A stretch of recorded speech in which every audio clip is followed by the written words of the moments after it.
thank you for bringing your book here to Garden Lounge. Oh, thank you, Garden Lounge, for hosting and accommodating me. Absolutely. So, for anyone who doesn't know, Anouk Silva is a New Zealand-born Sri Lankan author from Western Sydney.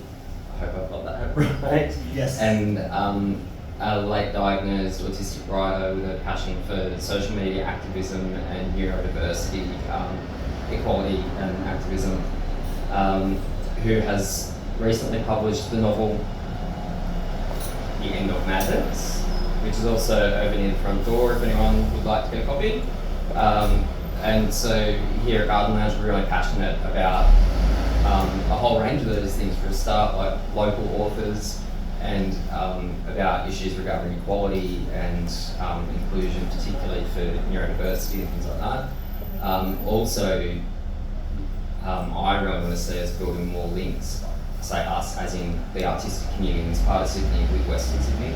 Because as someone who, I was born in Western Sydney when I grew up there, and have worked in Western Sydney quite a bit, I've seen a lot of the presumption that this is Sydney amongst a very small minority of Sydneysiders that think that Sydney ends sort of at Annandale or something like that, which just irritates the hell out of me. I mean, I was born in Auburn, which is not even that far west, but then I had grandparents in County Heights and places like that. So I think that we're really missing a huge amount of our community, especially when you know that Western Sydney is growing faster than any other community in the country. It's the most diverse in terms of cultures, languages, youngest population, as I said, fastest growing population. Also, I think it might be Westmead, one of the Western Sydney suburbs, is the highest number of PhDs per head of the population that live there, not work there. So for a whole range of reasons, Western Sydney is like a microcosm of the whole country, and it's also the third largest economy by GDP after like the centre of Sydney and the centre of Melbourne, that's then Western Sydney. And it grows, every 4 years it grows by the same size as the entire population of Canberra. So where did you say the highest PhD number? Westmead, I'm pretty sure. Like, so UWS, Westmead. Well, not UWS as per se. I mean, like people living in Westmead, the area. Residents living in the Westmead suburb. Yeah. Per capita it's more PhD. Makes sense with the hospital. Yeah, but it is, as I say, it's not necessarily people working there. Yeah. But yeah, certainly there would be people who are working in Westmead as well who live there. But the point is just that there's so much happening there, and also, both in terms of colonial Australian history and pre-colonial. That area is massively rich as well. It's where the original British government house was, and also where they were besieged and very nearly lost the entire government. I'm getting Ollie his milk. Okay, thank you. Thanks. It's not a show at Garden Lounge without one of my children interrupting me while I'm emceeing. That gives it the family. Especially that one. Yeah. And that was planned. At least she wasn't heckling me that time, normally she is. Anyway, but you're right, I probably should stop talking. So, and on that point, now that we have started the event, particularly with what I was just talking about with the cultural significance, come in and say it, of that whole area. What's you again? What? Am I allowed to eat the lemonade? Down, yes. The carrot. Nice lemonade. Yeah, good. I wanted to say something that I think is actually the most important part of any of our events, which is that I would like to acknowledge and encourage all of you to acknowledge and reflect on the fact that we are having this event on stolen land, the land of the Gadigal people, who are, as people like to say, the traditional custodians of the land, but more significantly, I think, the rightful owners of the land, and have been here for a lot longer than the culture that invaded even existed. And I also, part of my own attempts at trying to make meaning out of acknowledging country is that I encourage people to reflect on the fact that I'm renting this building through someone who bought this building through the same system that dispossessed the Gadigal people in the first place and continues to dispossess Indigenous people. So it's not ancient history, it's not even 200 years ago history, it's stuff happening now and affecting people now, and I think that should influence everything we talk about. And that's probably a good point at which to ask you to maybe start by giving us a brief reading, from the beginning of the book, as it were. Can I just get another copy so you can follow that? Yeah, sure, if you want. Yeah, Um, you go from follow. You sure? But I'm going to ask Anouk to read from one of the earliest scenes where the main character basically wakes up. Okay. Can I just say thank you for doing the Welcome to Country? I've never done that, and I wasn't sure how to do it.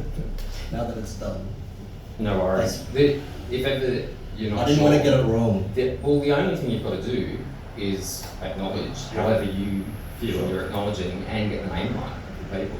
Like that's. You don't have to have a script, because I used to do lots of events for other people for my job, and they would always want a script, and I'd like just speak from your own heart, just make sure you acknowledge the right people. And other than that, there is no script really. I do like how you kind of directed it to, your where you are, you're renting this place Yeah, and thank you. tracking it back there, and it just personalises it. That's and it. makes I think, well, if we're going to acknowledge country, then it needs to be meaningful, because Yeah. it does become far too routine and like a cookie cutter thing. And that's why I also say now we've begun, because too often people say before we begin, I'll do this. So it becomes just like, oh, there's the toilets, there's the fire exits, and that's part who of- used to live here. And now we'll do the actual event. Yeah. Whereas I want it to be part of the event, part of Beautiful. the conversation. Thank you. What did you want me to read? Yeah, good question. I'm struggling with that. Okay, so I think from here, probably. Yeah, Yep. so pretty early into it. So this is the opening chapter. Page 17, yeah. And the main character is waking up.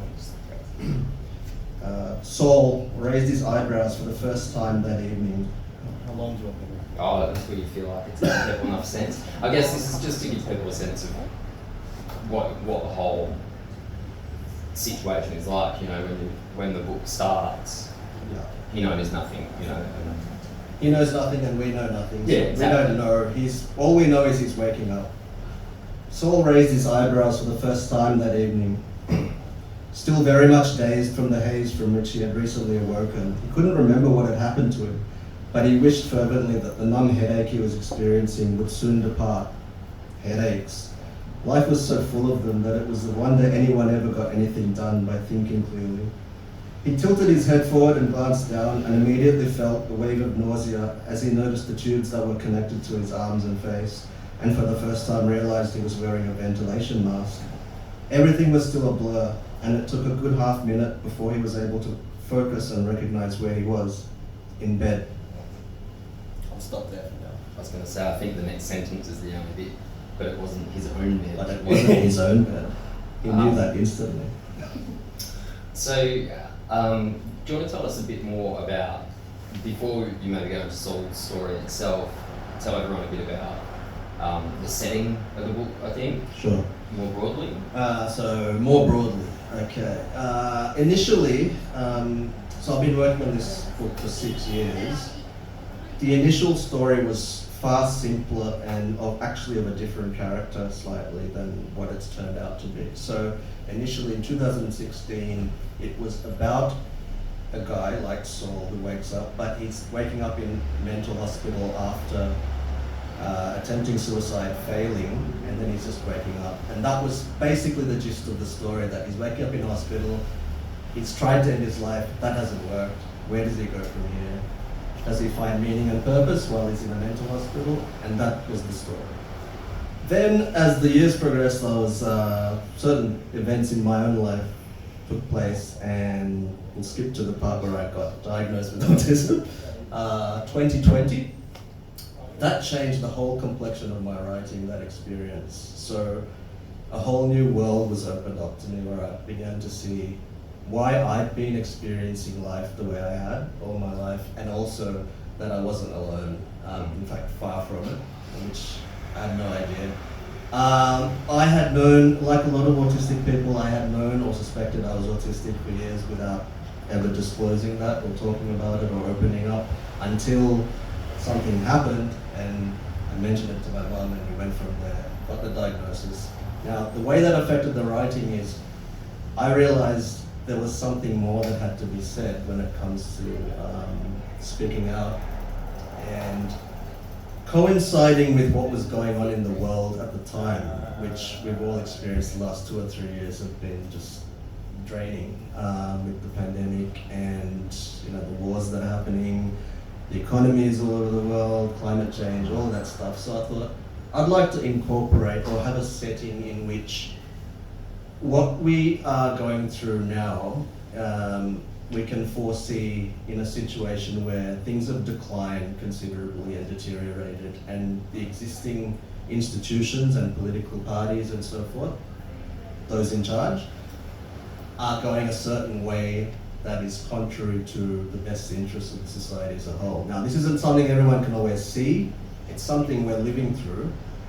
It's not talked about, and I mean, the media does all sorts of jiggery pokery when it comes to that. But I wanted to create a setting in which people could clearly see that things are deteriorated and that there was a new scapegoat on the horizon. When I say scapegoat, I'm talking about someone who's blamed for the condition of society. Now, throughout the 20th century, that was communists, then it became Muslims. Who else has been picked on? Anyone refugees. Right, exactly. In this situation, people with disabilities are the target, and they're really being targeted. They're targeted physically and ideologically. So I wanted to create that setting in which, to any reasonable-minded person, this is a scary sort of existence. It's happening in a small town, which it's a fictional town, but this could happen anywhere.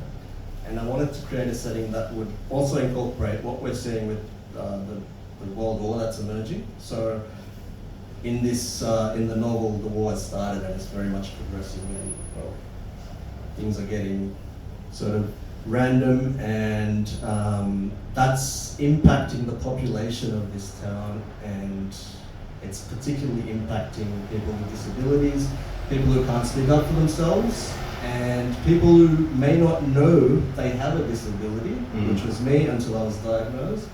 So this has all sorts of ramifications, and that's the setting I wanted to create. And the story flowed from there.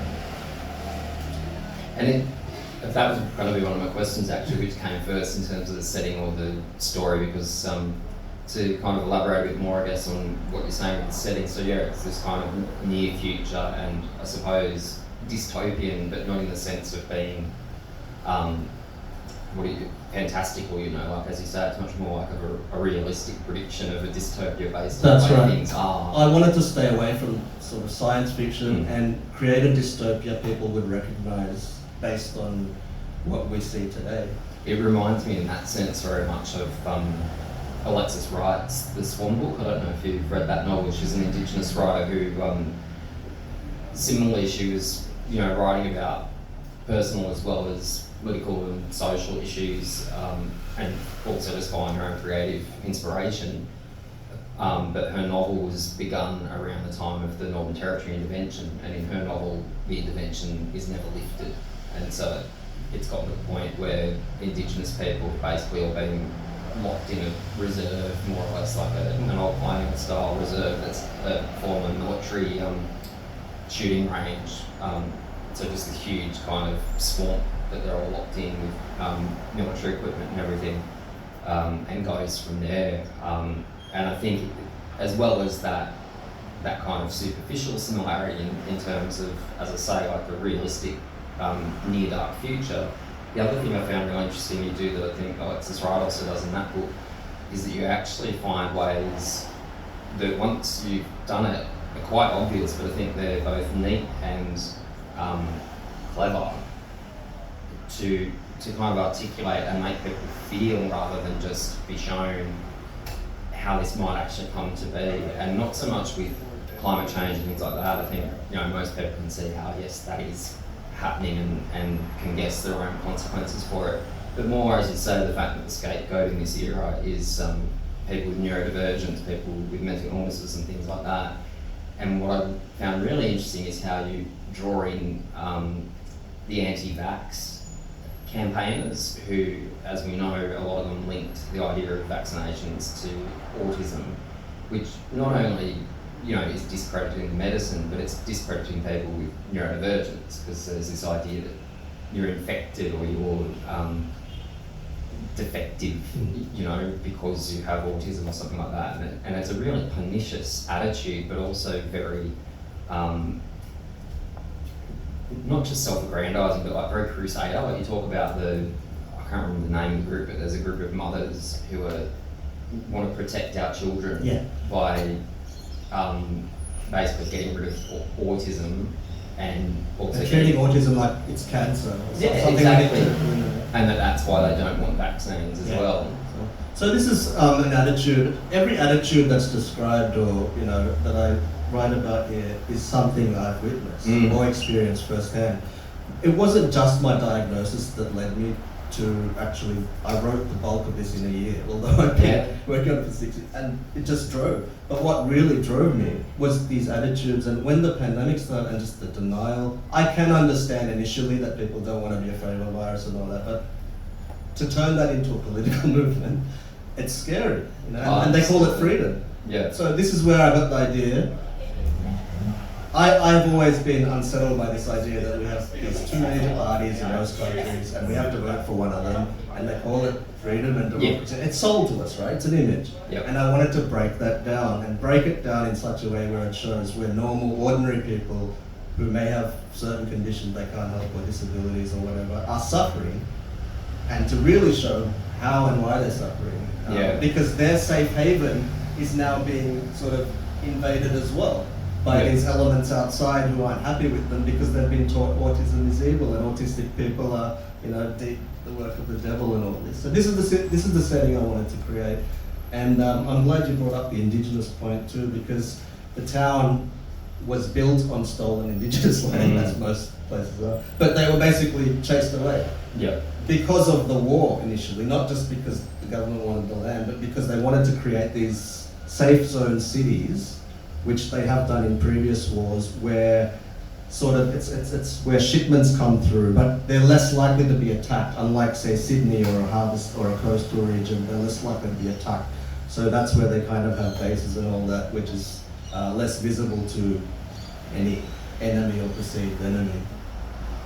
I was looking because I had been going to suggest that you read some of the chapter about the description of the town, but it also gets kind of intertwined with those complex issues that you're talking about. It becomes very much part of the character of the town, but you'd have to read a lot. You know what I mean? Which part? Well, I mean, I was looking at chapter 2 then, but there's a couple of chapters where you really kind of. I'll just suggest everyone just read the book. I was going to say, I think actually what you just read about but I think that you've given that sense there. So what we might do instead is I might ask you to read. There's one that is basically the history of the lighthouse, where chapter 4. Saul.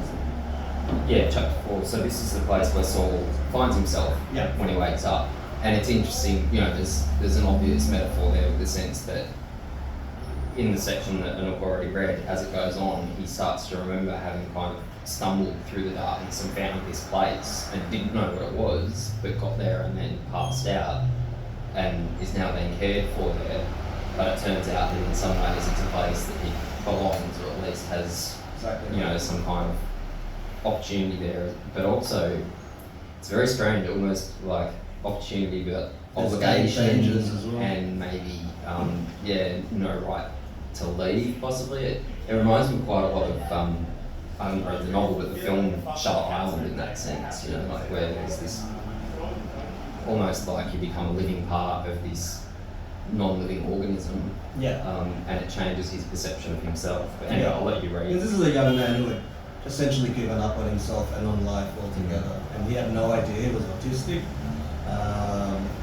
He felt he was crazy. And this is an experience autistic people have too, because they don't know. Even if they know about autism, even if they suspect they're autistic, without a diagnosis, it's very difficult to go out into the world and say that and front. But with the diagnosis, I think, for me anyway, my confidence just went through the roof. And that enabled this to happen. Which part? I think Probably the whole chapter. It's only a The whole short chapter. Well, hang on, maybe I'm. I don't want to read. No, this. sorry, not that part. It's after What that. is note? Yeah, it's after the note. Sorry, that's what I Yeah, meant here. Can I just ask you where your toilet is, please? Yeah, straight out the back and around to the right. Thank you. Tell me the page. Sorry, I had written this down and then I've lost okay. a bit of paper. 43. Page 43. Yeah. From. I think from just basically what you say, especially given the history. So, the Rainbow Lighthouse. Yeah. I'd say from. So this is the place that Saul had stumbled upon. The Rainbow Lighthouse. Or was it just Rainbow Lighthouse, as the sign proclaimed? This very critical dispute could be heard taking place in the Institute's courtyard on an almost daily basis. One thing that almost all of the patients agreed on was that it was perfectly acceptable to refer to their home as simply the house. Other acceptable variations were the lighthouse and lighthouse. Almost all of the patients, but not all. And one who made clear that he didn't like any of those other names, among many things, was Hector Pearson. There was a time when the likes of a Pearson would not have been admitted to the Rainbow Lighthouse Institute, and in fact probably would not have come to know about it at all. He didn't have a diagnosed neurobiological disorder, for one thing, which had been the criteria for admission. Founded at the time of the initial outbreak of the Omega variant. Now this is, I'll just pause. I'm projecting COVID, so this is the next strain. Omega follows, what was it, Delta? Anyway. By a renegade scientist, Dr. Abbas, the Institute was set up as a clinic and education center specifically designed for neurodivergent children and those on the autism spectrum. Should I stop there? No, I think you should go a bit longer. Recruiting some of the most outspoken technicians and practitioners in the field, Abbas established himself in Sydney after fleeing the Gaza Strip following a particularly heavy blitz, which saw his entire family and extended family slaughtered in their sleep. He had already been marked by Israeli authorities for his vocal opposition to official COVID-19 policy in the region, as well as his public stance against the policies of the Zionist state. Abbas was only too relieved to leave behind all the trauma and heartache and pursue a new life somewhere else. Although the Australian government was determined not to grant him entry due to the somewhat notorious controversy surrounding him, the weight of his value as a physician and academician eventually outweighed any concerns they had. Abbas arrived in Sydney virtually empty-handed and proceeded to build a local practice in the inner city suburbs whilst working as a research assistant for the local news. Dissatisfied with the heavy restrictions placed upon editors and researchers alike, he soon decided to move to a quieter location. He came upon Lark's End during the latter stages of its construction, and there he drew upon all the expertise and knowledge he had gained from studying traumatized children, with particular focus on the impact of trauma on neurodivergent children, and used it to try to set up an independent specialist practice. I think you should read the next paragraph because I think that then there's a lot that is captured across those parts that you've just read on that. Given his situation, the idea was far more easily conceived than it proved to put into action. But then, Abbas was further driven by the announcement of an anti-autism microchip that was being developed by a congregation of conglomerates led foremost by the ill-famed Muscat Foundation, a think tank led by an elite panel of billionaire philanthropists who proudly sat on the board of the first global Uber corporation, although the more recently formed Globutron, a distributor of military hardware and notorious sponsor of the charter schooling systems that were being introduced all over the world as public education became virtually decimated, periodically challenged them for that title. Between them, these companies owned most of the earth and had launched legal claims to entitle them to the ownership of outer space. Can I just stop there and point out? So, the paragraph I've just read describes an actual situation. So, the Muscat Foundation, it refers to Elon Musk. Elon Musk claims to be on the autism spectrum. It's not confirmed whether he is or not. But whether he is or not, he was developing, or probably still is developing, a microchip that supposedly overrides neurodivergent tendencies in the brain. And so, basically, the ramifications are that you can make autistic people or people with ADHD or whatever normal, right? Or mainstream or neurotypical, allistic, which is, as far as we know, a scientific impossibility, not to mention extremely unethical, and the implications are that to wipe a certain group of people out, basically. Yeah. So it's, you know, and that is what I'm touching on in the book. That's really the crux of it, so thank you for... Yeah, well, as I said, that's why I thought it was good to read that Yeah. section, and I think it gives people a sense of how much you are intertwining Right. the personal character's story. Many of with the projected horrors are actual horrors. They're just being projected. So they are things that are happening and set to worsen. And it was interesting, like when I read that about the Musk Foundation, I didn't know that was a true story. I did understand that it was a reference to Elon Musk, but it also put me in mind of the Gates Foundation, or the Bill and Melinda Gates Foundation, which he really created as a PR exercise because he was being sued for antitrust activities through Microsoft, and so then he spent $1 billion or whatever helping the world, and he did help things, but he also basically bought the agency of countries and stepped in privately to then show that he could be a saviour and, you know, eliminate polio and things like that. And again, you know, not just politicised, but kind of, how do you say it? It's like attach the cult of his personality to the issue of vaccinations. And as people probably know, that also became entwined with things like, I think it was the polio vaccine as well in Pakistan, that they subverted when they were trying to track down Osama bin Laden. So the way that they found his family was through pretending to give children in the city that they thought he was in free polio vaccine, but they kept DNA from the children that they injected and then used those DNA samples to identify bin Laden's family and his house. And that really undermined trust in the community, well, the community's trust in doctors generally, and particularly in vaccines, and they haven't been able to eliminate that illness as a result. Exactly right. But they killed one person for it. Like, you know, that was all that the US government cared about. Yeah. I mean, this mistrust of vaccines and coupled with the attitude towards autism and autistic people is really something, a point I wanted to drive home, because I can see something like this unfolding, whether it's to autistic people or just to disabled people generally. Yeah, the point is that the setting drives the story and the events. So if you want to sort of think about why these things happen, or why a situation would come to this point, then we need to reflect on, well, what's happening today that we're not paying attention to? What are we not allowed to talk about today? You know? Absolutely. And on an election day, yes, which definitely. we're not supposed to talk about a lot of the things, the fact that a nuclear war's on the horizon, no one's talking about it. So, you know. Absolutely. Or in this country, you mentioned the ADHD before, which as I think you know, I was only fairly recently diagnosed with, and they're already talking about an ADHD tsunami. Like, a lot of people around my age were diagnosed with it, especially women, because traditionally girls were taught to suppress the sort of symptoms that are common to ADHD, like talking too much, or running around the room, you know, annoying classmates is something that boys are much more permitted to do.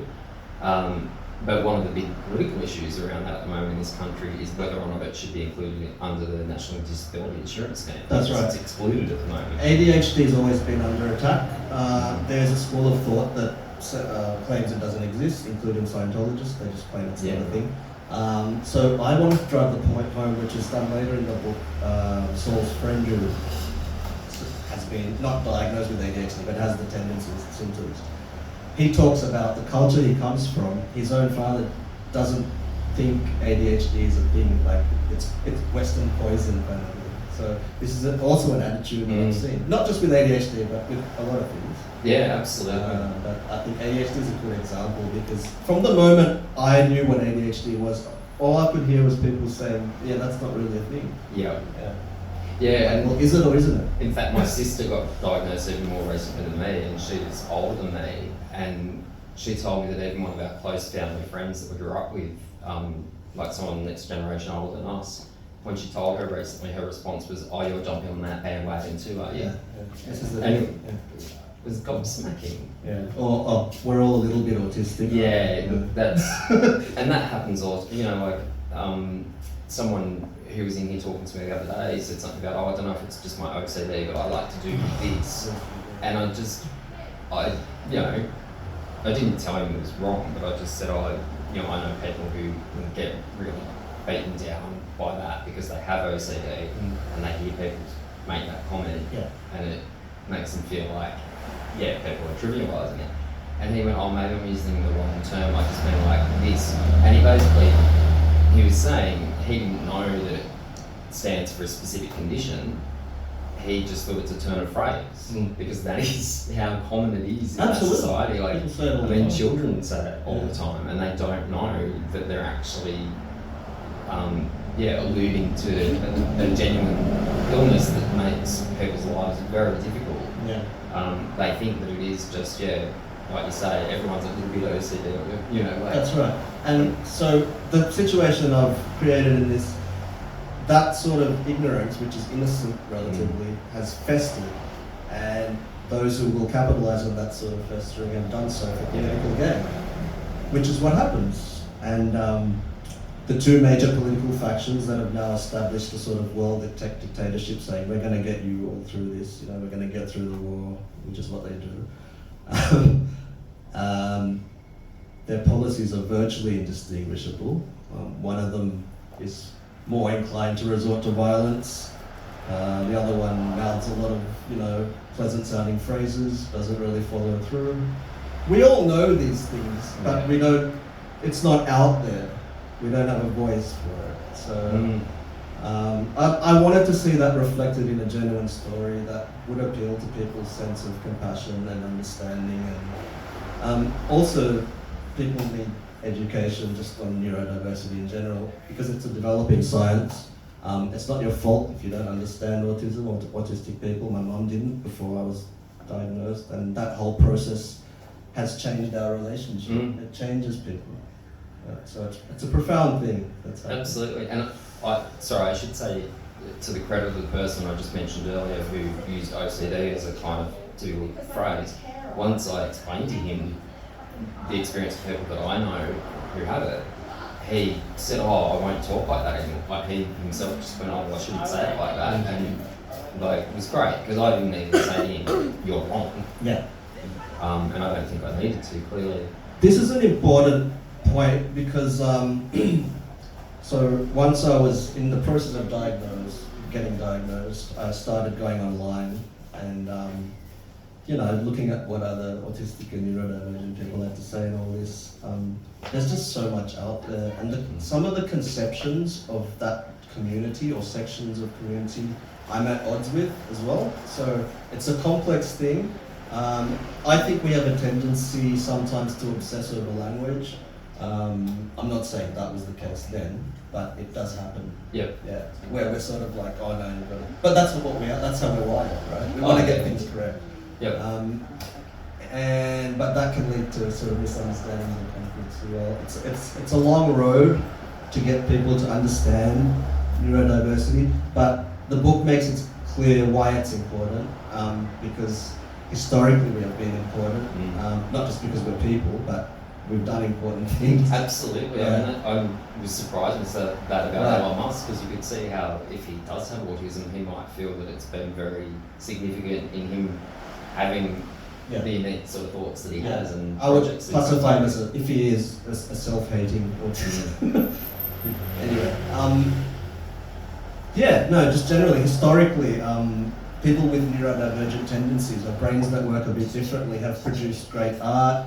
Their contribution to science, mathematics, or in fact, people you would regard as geniuses throughout history. Absolutely. And most of them wouldn't have been diagnosed because there was no diagnosis. But we know from observing, their lifestyle tendencies and this and that. And now we know how to diagnose people. So it's, to some degree, I wanted the book to sort of spell out that we've lost something as a species as much as we've gained through technology and everything we've developed and created. It might all be for nothing, if we're caught in a flash because of allowing tyrants to dictate terms to us. is what it comes down to. And but you know, fighting that's a big battle, Absolutely. huge battle. So, but I think it needs to be discussed.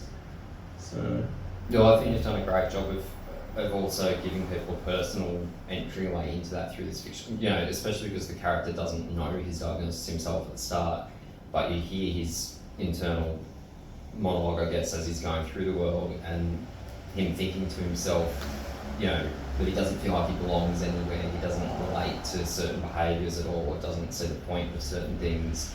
And I think that's something that a lot of people will relate to, whether they actually are neurodivergent or not. exactly right. That's exactly but what it also I wanted to shows do. you his pathway into then understanding that, yeah, it's not like, oh, you're a completely separate type of person or whatever. There are these different personality traits that can be seen as symptoms as well, but also there's very unique This is exactly right. experiences. I wanted to deliver it from an autistic person's perspective, but make neurotypicals understand that we actually do share a lot of the same sensations and feelings and ideas and all that. Ours just tend to be a bit out there again some of the time, and that coincides with our behaviours. But really, you know, we're all human. Yeah, I think it's a journey anyone could go on, or you go with him. But Well, some of the accusations that have been levelled against autistic people is we don't understand empathy, we don't understand relationships, we don't understand love. We do understand all of those things, but maybe on a different level. And I don't mean that as a higher level, I mean just different. Yeah, a different wavelength or whatever. But then, I don't know how many people I've ever met that I feel experience, you know, relationships in the same way anyway. Again, that's a very unique thing, isn't it? It's all complicated. All it means is our brains work differently, you know, and that in itself doesn't make a person a threat. Is another point I want to drop, because often mentally ill and neurodivergent people are blamed for crime. It's very easy to do that. Yeah. But I can assure you autism doesn't lead you to sociopathic behaviour, in fact, the opposite. Yeah. So, I might open it up to the audience if people they've have been questions. But we haven't given they've been any taking it airtime. all in. Yeah. So if anyone would like to ask Anouk anything, I'm happy to either bring you the microphone or you can tell me your question and I can repeat it for you, whatever you prefer. I know we're only a small gathering, but we do also at times have people sitting out the back, and I should be talking to the microphone now, or out the front on the footpath. So that's why I try to make sure everything is on the mic, so that it's not just the people in here who hear it. Yeah. It's people, including that guy that told me to shut up at the start of the introduction, who get to hear it. So if anyone's got any questions, let me know. And as I say, I can bring you the microphone, or if you prefer, I can repeat your question if you don't want to go on the microphone. Would you like? Or do you, Yes. I'll bring it to you. Thanks, Mike. I didn't say it, so. But if I did, I probably would have done the same. Kids' fault. Yeah. You want to press anything? No, it's on. You just speak straight into the.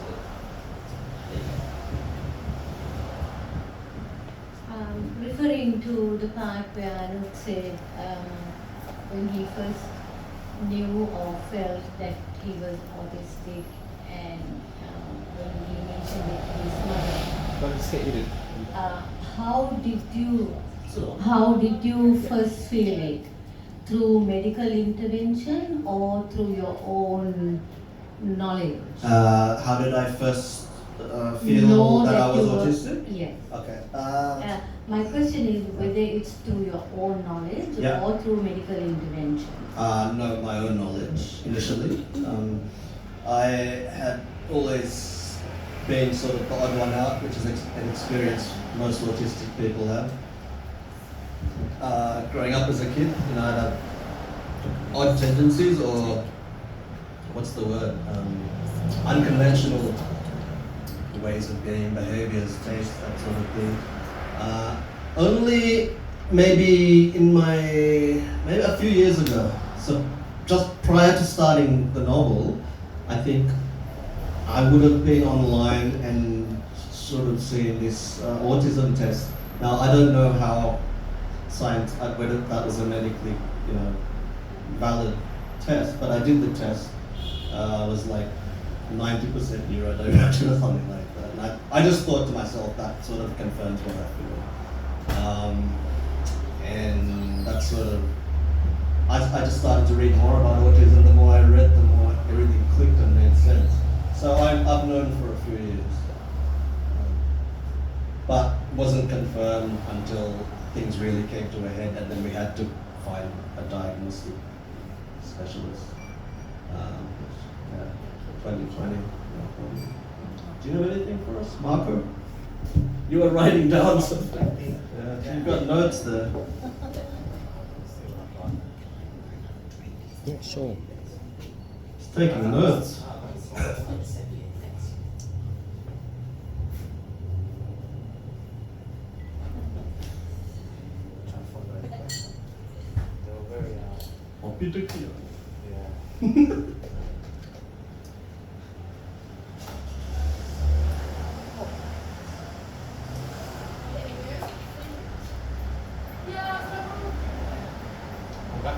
About the Musker Foundation, and you noted that it was linked to, in the story, it's linked to charter schools. Yes. And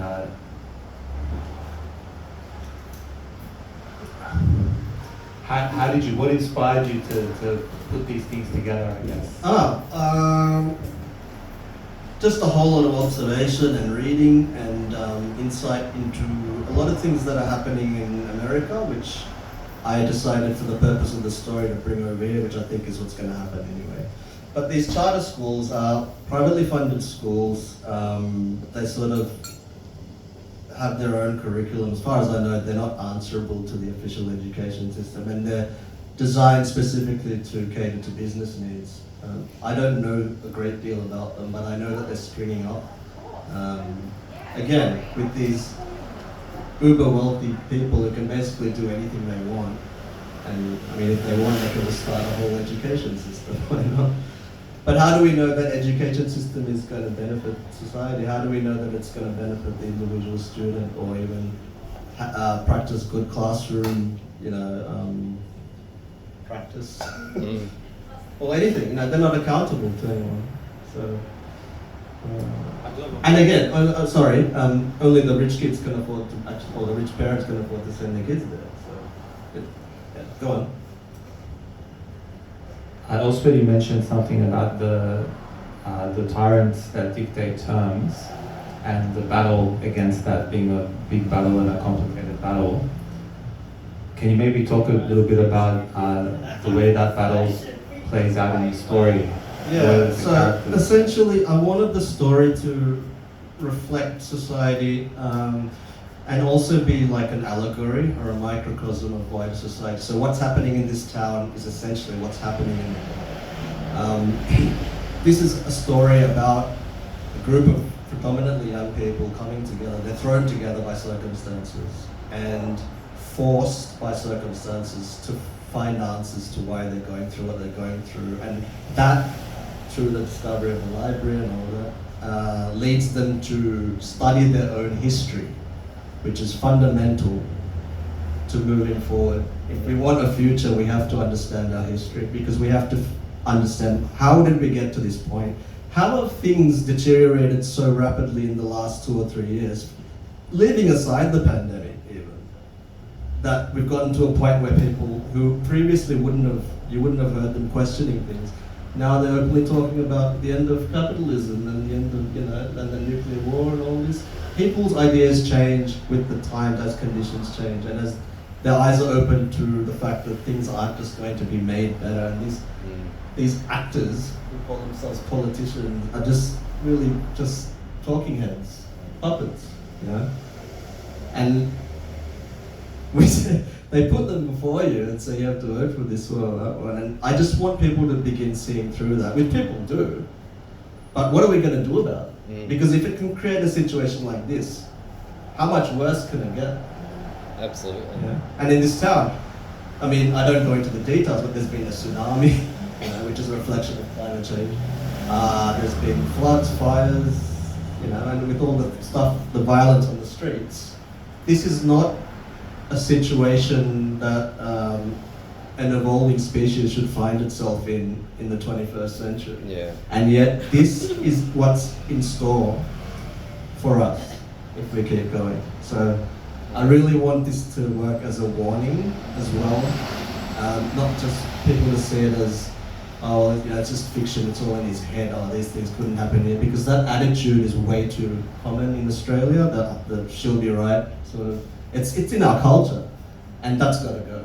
That's got to go, because no, she won't be right, because, you know, no one's really making anything right. So the stories about how these young people came to figure all these things out and why they're in this situation, how it came to be, and they learn about the history of the place they're in, the lighthouse as well. This is an allegory for learning about our history and learning where we came from, not just the country we're in, but the whole big picture and where we fit into it. And yeah, human life is a relatively short thing, but if life in general becomes a constant struggle and a misery, and essentially lives are snuffed out, I think the species that is capable of doing what we are capable of can do something about that. So it's a positive attitude, despite it's a horror story. Yeah. It's been described as a horror story, which I take it as a compliment. I am horrified by what I see, and you should be horrified by what you read if that sort of thing you can imagine it happening. You had a question? Okay, I've got a question. So it's Lark, the Lark's recruit. End. Okay, so is there, you're talking about the, you know, so many catastrophes, natural disasters happening in this town, and you know, it just makes you think, you know, it's the end of time. Yeah. Is there a thread of religion or spirituality that's weaved through somehow to Mediate. to Have you read? I have not, and I because the can't question's wait spot to. on. Oh, is it? Okay. It just yes, there is. made me wonder whether that was threaded through somehow. Okay, excellent question and very relevant, because there is. I don't want to give too much away. No, I know. It's like, I don't know if you should So, answer that. Essentially, I critique a lot of institutions, and religion is one of them. But I like to think I've critiqued it in a way that's more than just dismissive, because I think in difficult times, religion comes back and really takes hold. And when people don't know any different, have been taught any different, that's all they know, and they cling to it, and it helps them, you know. But that is an illusion as well. So I mean, when you're in difficult times, you've got to do something, you've got to act to do something about it. You can't rely on something that's never been, you know, proven or seen. You just can't put stock in that, because history doesn't go that way. You know. But one of the points I'm making is that we've existed on illusion for too long, and not just in religious terms, but with a lot of these ideologies. You know, they're illusions. They last for a while, but in a story like this, history asserts itself because the real powers and the conflicts come to the fore during a situation where it's very difficult for one group of people to survive, while the other is prospering and running around like maniacs, basically. So, yeah, religion is in there. I'll be interested to hear what you think about my critique of it, but I don't want to give After away. I read. After you read. I don't want to give away too much Yes, more. please. I'm glad to know that that's weaved in somehow. It's because weaved that's in, but maybe always- not in the way that you like it to be. No, well, yeah. Yeah. No, I'm looking forward to reading Yeah, it. cool. And that was a very pertinent question because religion's important. I've tried And to everybody questions exactly. their own faith or their own. Yeah. You know, some people are they start off, you know, being brought into a religion and then discover so many things along the way that, or experience so many things in their lives that go against, you know, what they've been taught to believe. That's right. And we're always questioning. So that's beliefs. what I wanted to break down straight away, because I'll just briefly explain. So at some point when Saul's still sort of putting things together and he's still kind of in the process of waking up in hospital, he does get visited by a priestess. So what's the female word for chaplain? Pastoress? Anyway, you know what I'm talking about. Yeah. The Mother Teresa. Her name's actually Teresa. Anyway, so but his initial reaction to her trying to proselytize is just completely blunt, and a lot of people consider rude, but given his headspace, you can understand that he kind of snaps at her. So that's not a reaction you'd expect, really, from someone who's traumatized and someone who's trying to be comforted, because she comes in to try and sort of talk him into, calmness and being peaceful, and he doesn't want to borrow it because he's got too much in him to get out. You see, because he doesn't know what it is. That's And then calming he was down. talking to someone who could not relate to Yeah. his experience. Well, I mean, her job, she's a pastoress, so her job is to sort of go around blessing and comforting the patients. But really, I also wanted to create the reflection of the hospital as being used as a prison. I don't know if people will understand that. It's a kind of subtle thing, but the way these political organizations are using it to dump mentally ill people, because the hospitals are overflowing because of COVID and all this. The hospitals are way too overflowing. The mental hospital, the main hospital, not Rainbow Lighthouse, but the main hospital cannot take it. They're at breaking point. And so they start sending the mentally ill patients to the lighthouse. Now that creates a conflict between the existing patients, the autistic patients, and these guys who haven't even really they probably haven't seen therapy, they've just been brought in off the streets, right? So we don't even know who they are. Saul and his friend, they don't know who they are. And so this creates a situation there as well. So it has, the allegory there is that autistic people generally feel like we're not the problem, autism isn't the problem, it's the world that's the problem. That might sound selfish, but it's actually honest, because when we talk about accommodations, that just doesn't happen really a lot of the time, because when you go to work, you're at their mercy, which I found out the hard way. And, you can't demand things and expect things to work. So the only way really forward is to really change those power relations and to change society so that people have their needs met, firstly addressed, because these aren't things we even talk about, and then met, because we have the resources to do that. They can spend hundreds of billions of dollars on a submarine to supposedly defend from a country that's never attacked us or anyone else. Then I'm sure we can find the funds to kind of ameliorate the real conditions people are facing and the suffering they go through. So that's my position. That's the socialist position. And it's a struggle. Might just say something on that as well. Yeah, Sorry. please. Oh, I was just going to say that I think that you also touch on something there, like, as you say, there's an enormous amount of money being spent on defence at the moment, but we also have money set aside, like how we talked before about ADHD being excluded from the NDIS. We have money there that's intended to accommodate people who have different experiences of life, or who have disability, if you want to use that word, or whatever, and yet particular people with neurodivergence are still overlooked by that.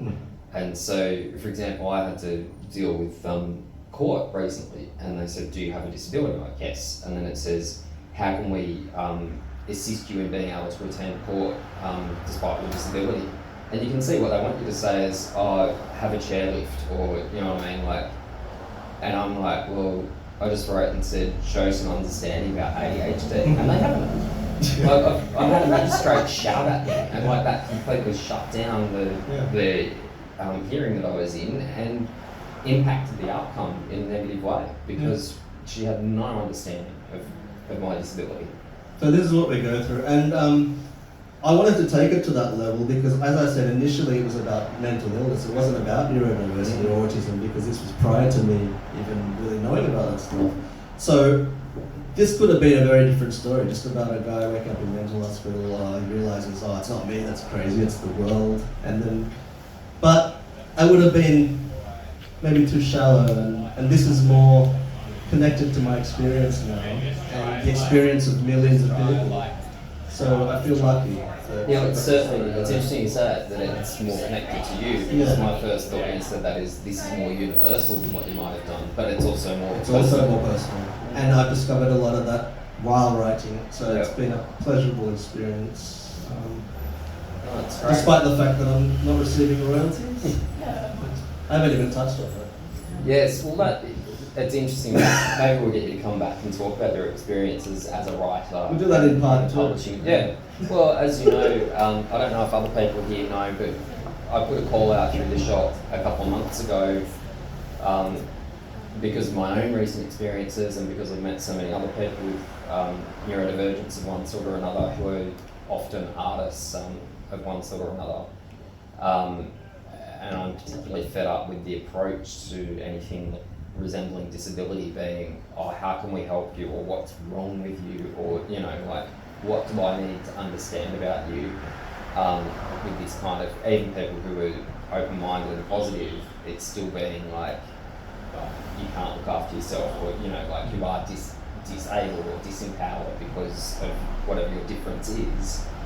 And as I say, I got really fed up with it one day, and so I put a call out through Facebook and through the newsletter that Roberta publishes as well. We're still putting this open call for people who would like to talk about why they feel they are better for their disability, why they feel that the thing that is identified as being disability basically is actually something that's contributed to who they are in a way that they wouldn't have if they didn't have that condition, and that they like about themselves. You know, like, I mean, I give the example that I've had some poetry published, and my most successful poetry in terms of other people responding to it is stuff that's obsessed with minute detail about mundane stuff in the world, and I managed, because of my own ability to hyperfixate on something very mundane for, you know, a very long time, I draw other people's attention in, and I mean, it's a classic sort of objectivist, early modernist notion of examining the mundane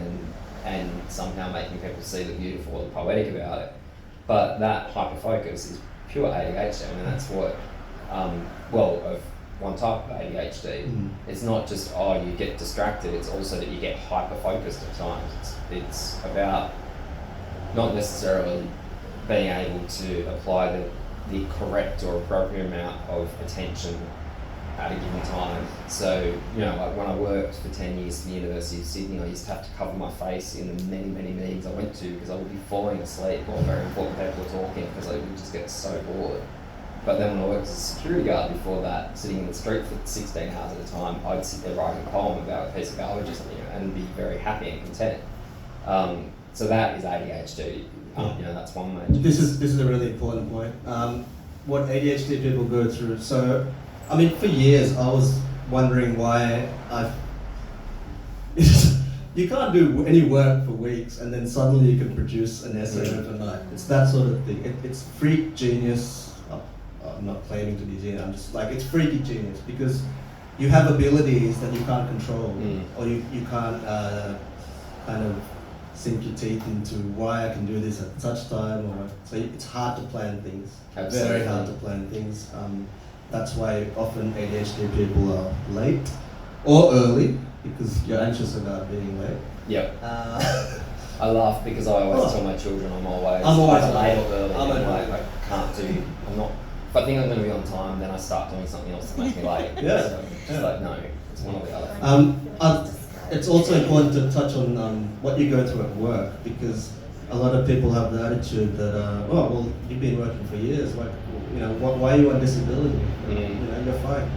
Well, the comorbid conditions that neurodivergent people experience. One example of that is executive dysfunction. Executive dysfunction is basically when your body and mind, well not mind, but you shut down, and it's very hard to perform even the most basic tasks, including getting out of bed. It's not laziness, it's not a question of attitude or apathy or I don't like my job, it's not that at all, because this has happened to me in jobs I did like. But on that day, you can't function. And what can you do if you can't predict what day this is going to happen? You don't know, you can't tell your work, oh sorry, I'm going to need such and such day on such and such month off. It doesn't work like that. And unfortunately, the world we live in, it revolves around work. Work comes first before anything else. And I think that's a discussion. And a very rigid system of work as well. Well, It the must workers be. aren't in charge of it, so. Yeah, and one of the things that distinguishes this business from other hospitality businesses in this area is all the other cafes, for example, shut at 3 or 4 p.m.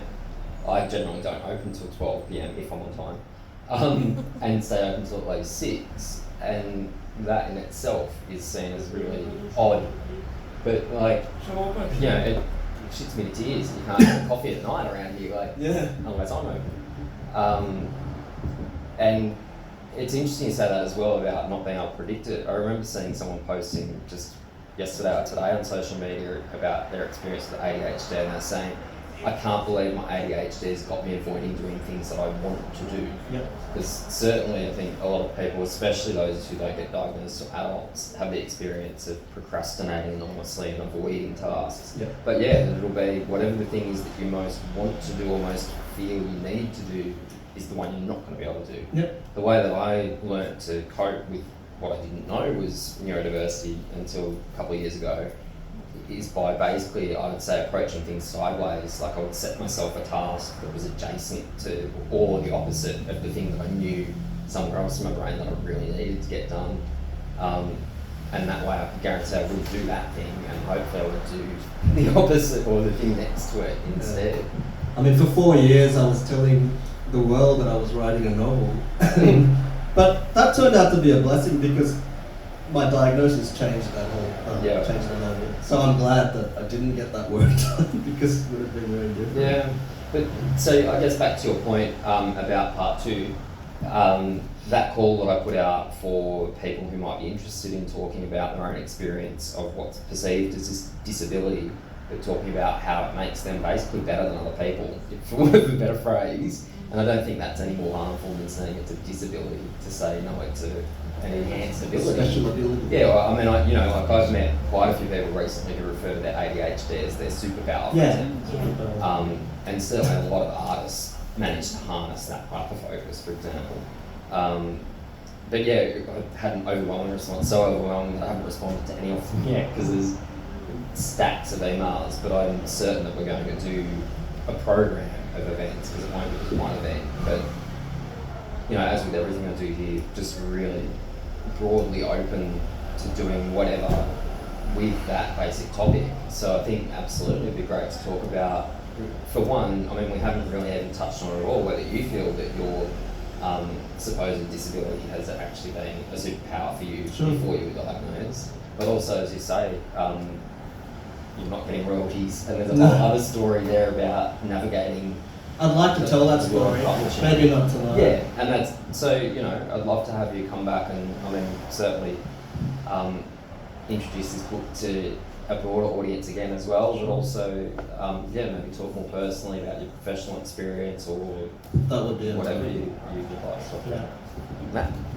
Yeah, I sort of just want to make a couple of comments, but there's also a question in amongst it. So, first of all, I want to thank you both for sharing all that, because my comment is, I think I can empathise with both of you, because we all fit into a category of, can everyone hear me? Yep. Fit into a category of what is called, what I call invisible disabilities. So like Michael said earlier, because you're not on crutches, because you don't look like someone who's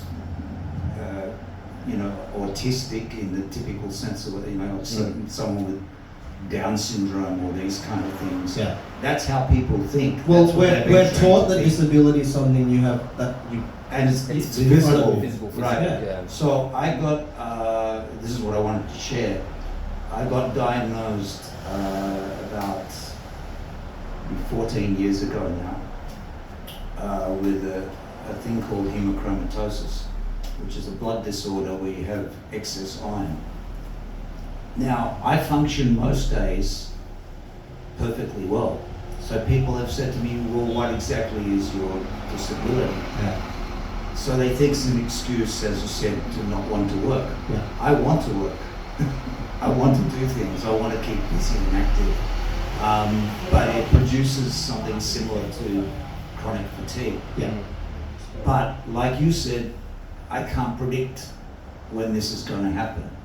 I could be fine. I could go and walk for 6 kilometers or ride my bicycle 3 suburbs. And then the next day, I've got no energy whatsoever. Yeah.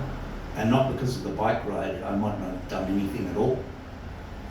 So my question is, how do you think that relates to the treatment anyone that fits into one of these categories receives, as to other people who are obviously seen as disabled in inverted commas? When you say treatment, are you referring to people, like the way people treat them, or medical treatment? No, more in terms of discrimination. Sure. I think discrimination is something we experience without even knowing it. It's that common, because it's everything that we do. And if you look at something wrong, people look at you. And sometimes I'm just, as they say, I don't look disabled, right? But I'll be just sitting in public or something, and just people just look at you like, it's just weird. I can't even. Part of the problem is, okay, with me, I can only speak personally. I don't make full eye contact regularly. It's very difficult, which is common with autistic people. But when you talk about functioning, it's important to recognize that autistic people essentially function by pretending to be something they're not. They're forced to mask, which is, we haven't even touched on that, but masking is a big part of being autistic because we're constantly trying to fit into a world that doesn't accommodate us. And until you know about autism, how would you even know what was going on? You would just think you were crazy. And this is what Saul is experiencing.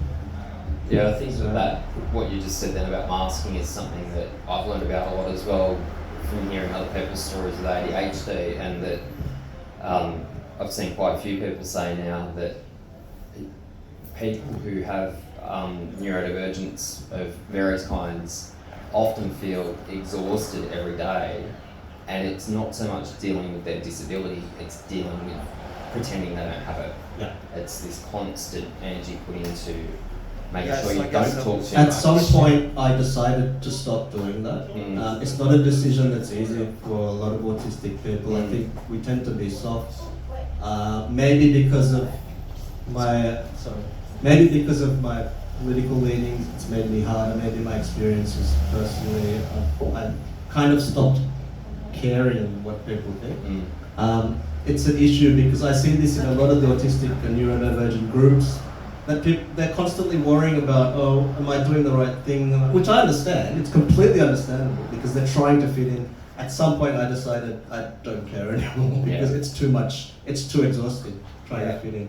Yeah, it's tiring having to feel Yeah. you've got to justify yourself or explain yourself. And all your mental energy is invested in that. Yeah. So how are you supposed to do anything else? But you can't afford to not do it unless you can survive despite that, which I think is part of why a lot of artists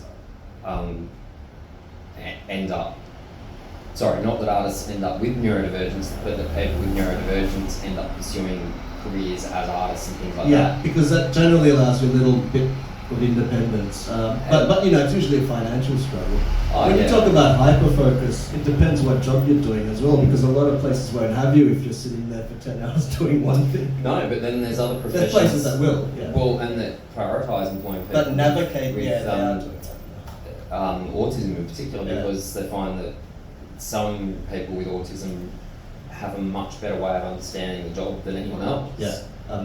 To be honest, I always felt that way in all the jobs I worked in, but you can't say anything. But the moment you do, you get, kind of even that treatment there. Because sometimes you might have an idea that makes more sense or makes more logical sense, or it's just a better way of doing things generally, which I generally think autistic people have a sense of that. We tend to have a sense of justice and things making logical sense and being all right, and essentially being peaceful, which I think is what we want to bring to our environment. Yeah, right. On a much larger scale than is being talked about. So, but yeah, that treatment, it's constant, and a lot of the time people do have good intentions. It's just a matter of educating them through our art, and through our literature, and through events like this. I think to answer your question, Matt, part of how, because you were saying how do people with an invisible disability, as you put it, end up being treated differently to people with a more obvious disability. Yeah, you share it with people. Yeah. That So, people like I have said, known people have known me a long time. Yeah. They don't think of me as someone with a disability. No, that's right. Because I can function normally in most things. Well, in those personal interactions, I find, like with people who've known me a long time, in some ways it kind of reveals more about them than you realise. Yeah. Yes. But for example, before I even knew I had... think, I didn't realise you were so judgmental. Yeah, I was such a bigot. I mean, you were more open-minded. Yeah. I knew for a long time before I got my diagnosis with ADHD, I knew that I had depression, and on reflection I can see that I had it lifelong, and it's actually a secondary symptom of the undiagnosed ADHD. But when I finally got treated for depression and diagnosed with it, I remember at one point just in passing saying something about my disability. And my partner, who, as you know, we split up a couple of years ago, we were together for 17 years and had 4 children together. When I said that at the time about my disability, she was like, "What disability? Like, as in, what disability have you got?" And I was like, "The depression." Like, she knew, they're massively debilitating. And she was so dismissive and derisive about the idea that experiencing depression or anxiety might be considered a disability. Yeah.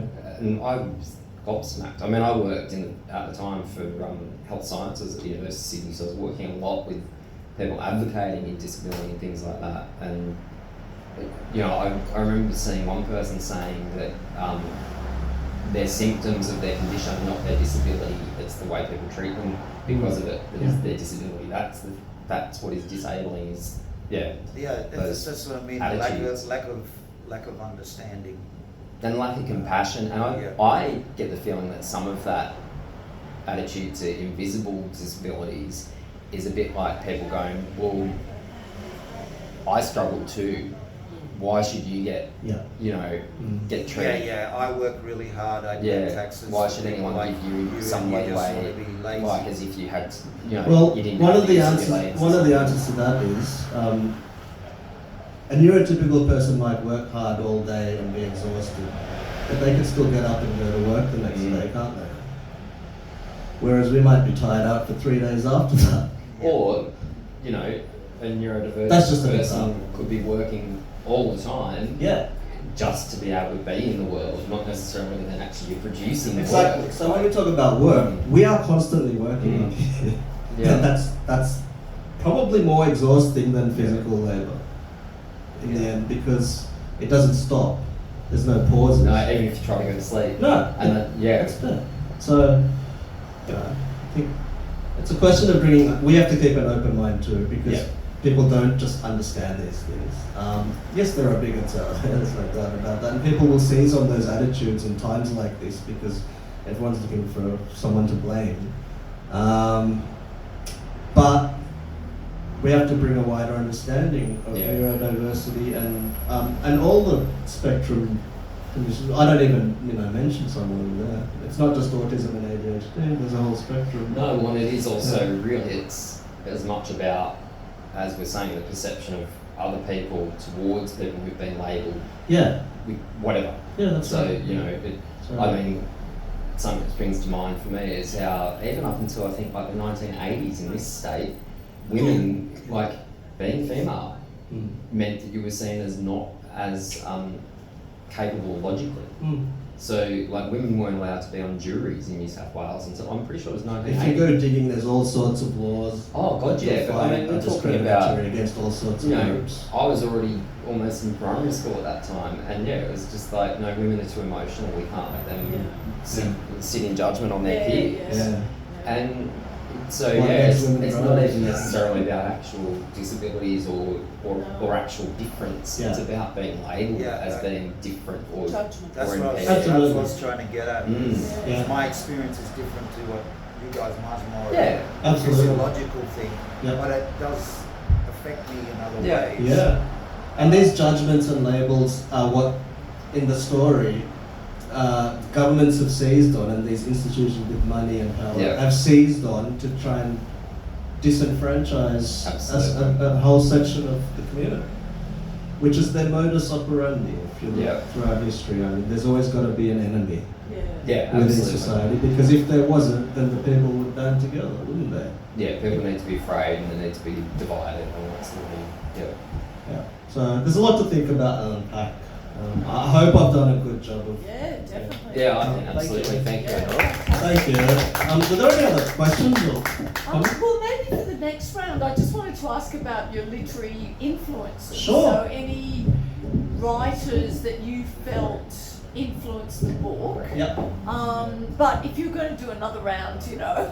Oh, we'll save it for the next round. Yeah. I'd Yeah, love let's to do hear that. about the publishing sequel. experience. Yeah. Absolutely. Well, and that would be great. Because I would also really like, for years I've been thinking about trying to do a series of conversations around publishing and Yeah. also around the writing industry, not necessarily being a publisher, but things like the fact that if you're a young writer or a new writer, whether you're young or not, but someone who is trying to get into the industry, how things like writing reviews are actually both a really good training ground and a really good way of contributing to the industry. Like most of those books of new poetry on the wall never get a review published about them.